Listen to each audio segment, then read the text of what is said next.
Halo, Assalamualaikum. Jumpa lagi dengan Ibu Yana. Adik-adikku semua, masih bingungkah kalian dengan teorema Pitagoras? Nah, simak video ini ya. Semoga bisa menambah wawasan kalian. Sejarah teorema Pitagoras. Dalam pembelajaran matematika, seringkali kita mendengar teorema Pitagoras. Pitagoras adalah seorang ahli filsafat dan matematika yang lahir tahun 570 sebelum Masehi di Pulau Samos, Turki. Salah satu peninggalan Pitagoras yang terkenal adalah teorema Pitagoras yang menyatakan kuadrat hipotenusa atau sisi miring dari segitiga siku-siku adalah sama dengan jumlah kuadrat dari kaki-kakinya atau sisi siku-sikunya. Pembuktian teorema Pitagoras. Misalkan ibu memiliki sebuah persegi dengan panjang sisi yang sama. Kemudian persegi tersebut ibu potong menjadi 4 bagian seperti ini.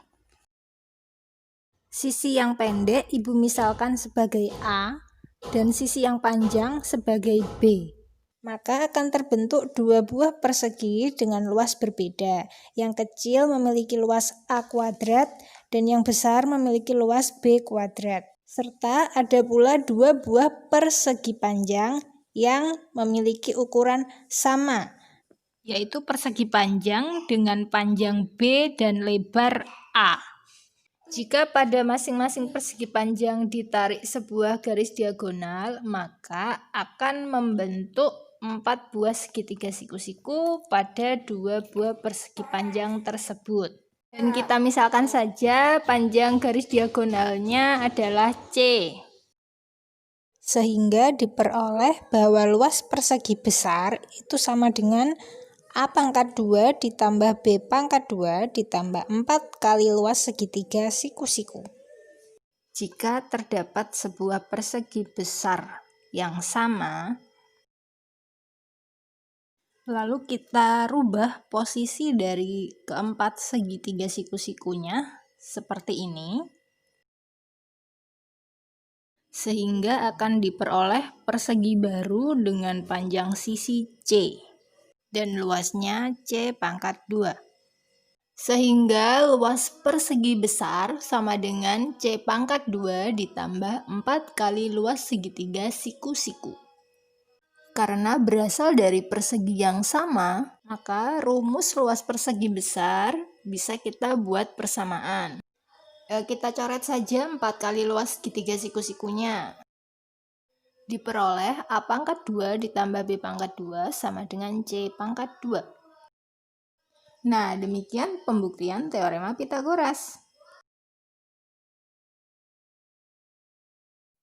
Mengenal sisi-sisi pada segitiga siku-siku.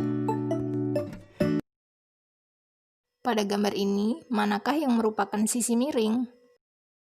Tepat sekali, dan dua yang lain merupakan sisi yang saling tegak lurus. Kalau diperhatikan, pada segitiga siku-siku ini ada 3 sisi yang miring. Bagaimana kita bisa memilih sisi miring yang paling tepat? Menentukan sisi miring bukan berdasarkan posisi garis yang miring, tetapi sisi miring merupakan sisi terpanjang yang berada tepat di depan sudut siku-siku. Contoh soal. Untuk soal nomor 1, yang ditanyakan adalah salah satu sisi siku-sikunya, sedangkan sisi miringnya sudah diketahui.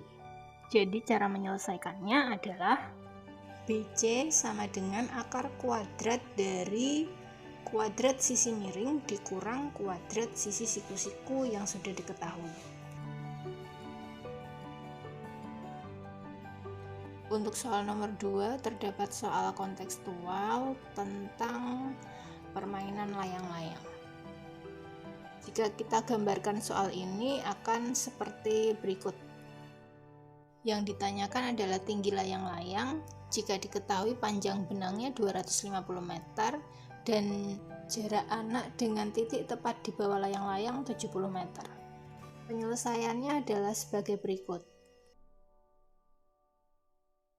Jadi tinggi layang-layang adalah 240 meter.